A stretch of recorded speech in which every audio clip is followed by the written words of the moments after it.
Well, hello there, this is Retro Spirits Gaiden, and this is a Castlevania Bloodlines game on the Mega Drive. So, I recently played some other Castlevania games. I've never bought this game, but I'm playing this on a Mega Drive Mini. I remembered I've got it on a Mini. There's a Sega logo, beautifully blue, and because it's just been Halloween, I thought I'd give it a crack.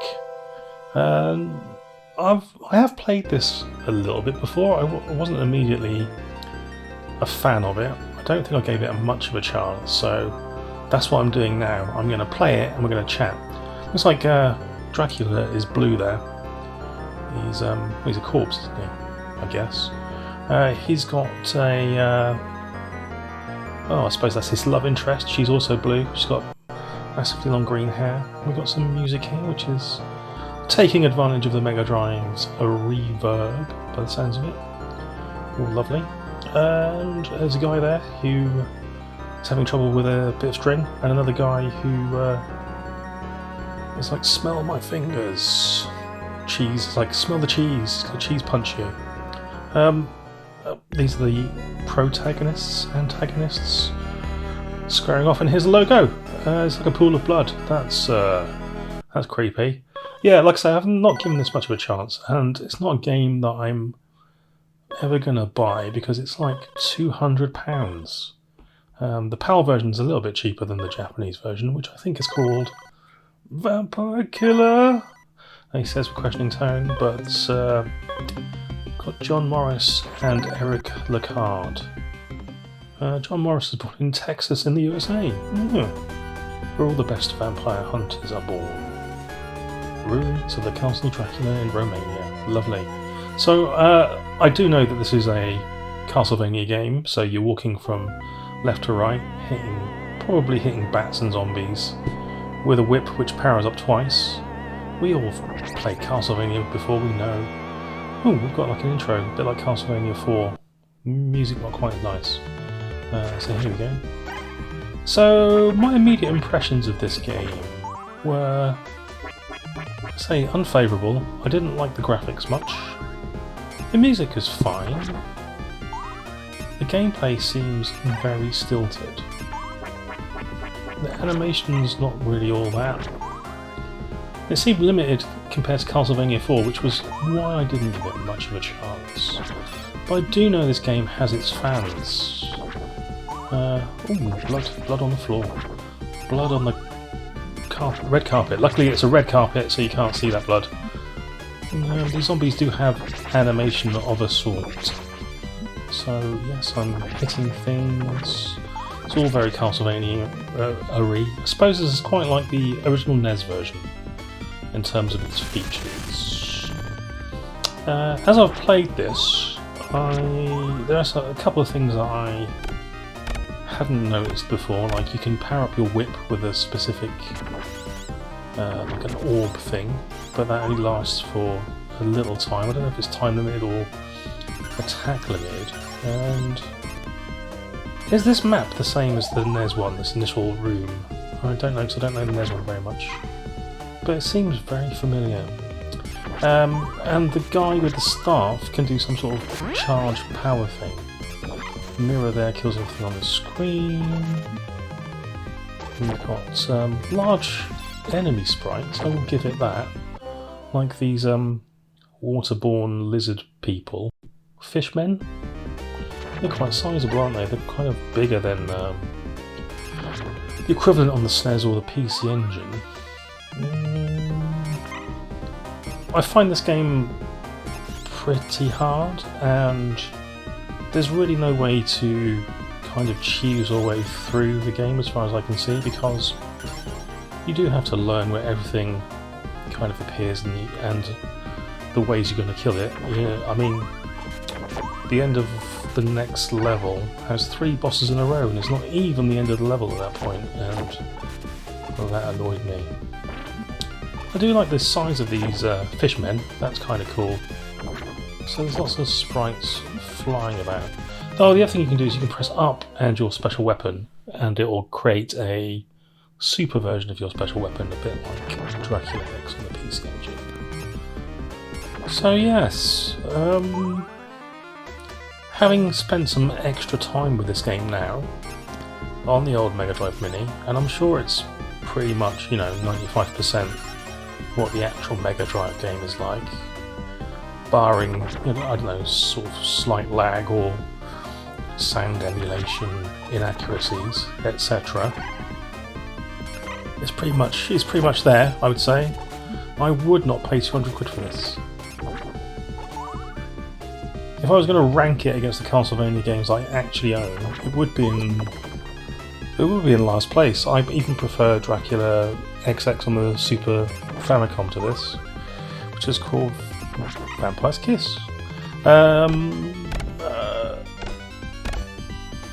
Just because of the audio visuals.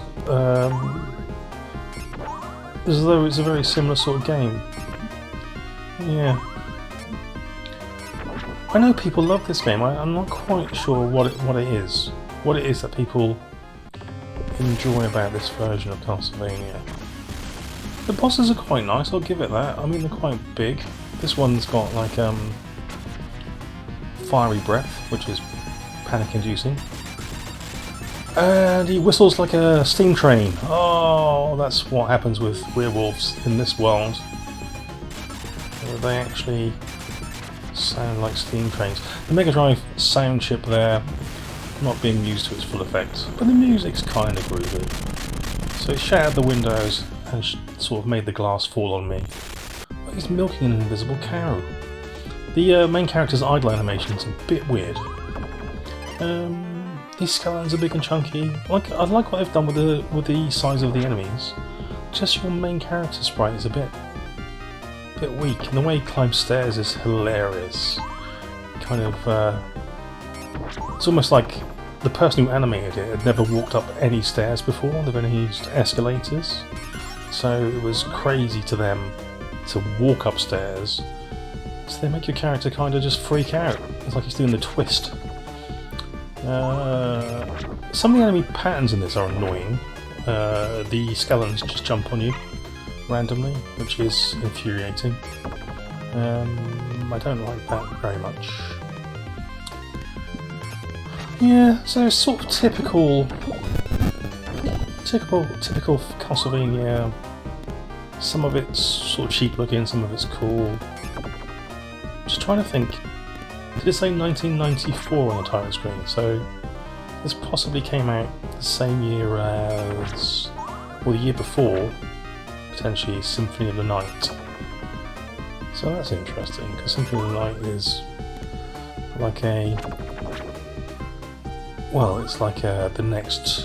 it's the next level, isn't it? It's when they started going Metroidvania and being totally groovy. Even though that had some uneven graphical effects, but cool music. This game is fine. It's as a Castlevania game, it plays like a Castlevania game. You can't argue with that. It's just on a Mega Drive. I mean, there's nothing particularly impressive going on here, is there? It's not that exciting to play this. I'm going to level with you. There's not an exciting room to traverse. Ooh, I just fired balls everywhere. I mean, that's one thing that the Mega Drive does do pretty well, is it manipulates the sprites in an effective way. Oh, so fucking skeletons jumping everywhere, like frogmen. There's a guy here who's got a massive spiked ball. Yeah, I probably would buy this if it was like 25, 30 quid on the Mega Drive, but £200 is not an amount of money I'm willing to spend. The game seems easier when you're playing the other character, and I forget the guy's name. Was it Lacard? The Spear Dude.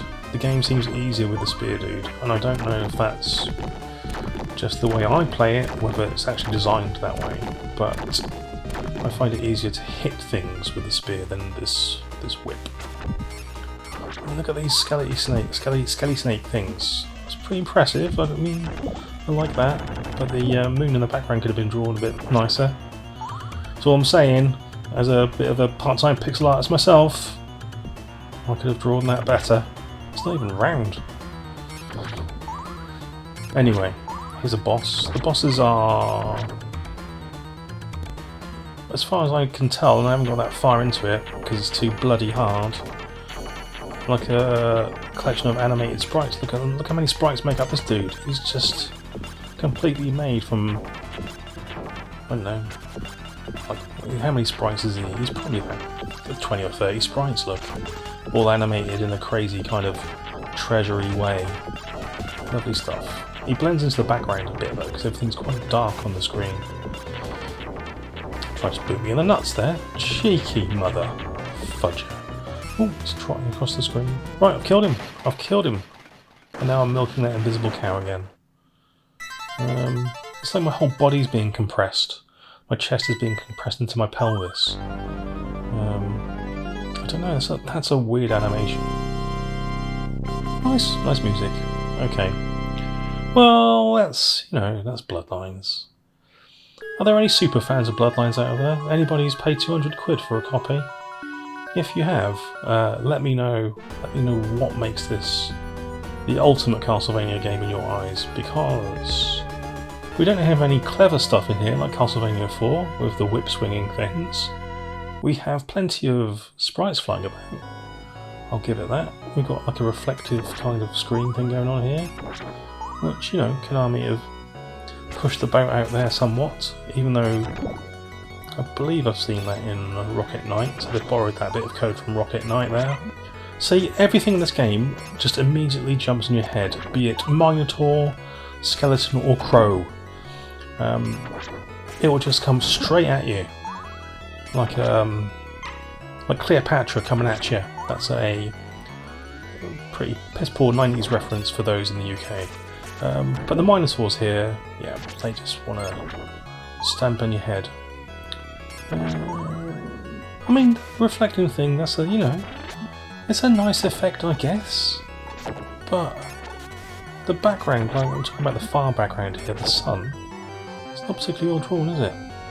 Got a different background now. Oh, this is where the game starts getting annoying. There's a boss on this stage which fills the screen up with water, and I find it very difficult to beat with the guy with the whip. But the guy with the spear, do it every time. And then you get like 2 other bosses in a row. Oh man, game is tough. This is what I'm saying about you not being able to kind of skill your way through. You have to know exactly what's going to happen, when and where, and it becomes a bit of a memory test, which is, fine, but I guess Castlevania games are like that in general. I don't know what I was expecting, really. Maybe it just doesn't...